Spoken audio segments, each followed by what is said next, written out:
In 2017 question 20, we are supposed to consider a saucepan filled with water and warmed from below.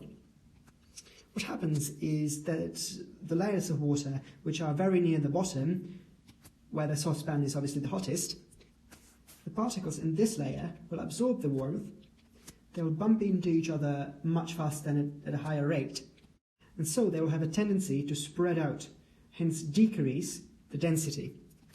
And as we now have water with smaller density below water with high density, that's the cold water, this one will have the tendency to go up. So the warm water, the heated water will go up, pushing the cold water back in.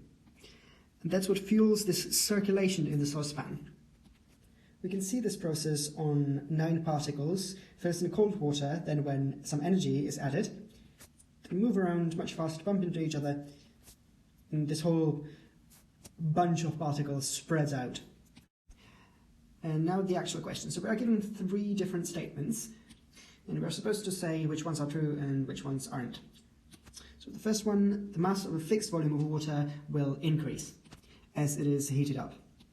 So here I have drawn about the same size box, and you can see that there are in fact fewer particles in the new heated box than in the one before. So the opposite is true. The mass has gone down, the mass of a fixed volume, so this is in fact wrong. Next up is the density of fixed volume will have decreased. So let me remind you of the definition of density. That's mass per volume. Again, taking the same volume, the smaller rectangle, we see that is indeed true because fewer particles, less mass is now enclosed by the same volume. That means less mass per the same volume, that's density decreasing. So we can give the second statement a tick. And how about the volume of a fixed mass? Well, this is a fixed mass, and this is the old volume and the new volume, and we see that indeed it went up.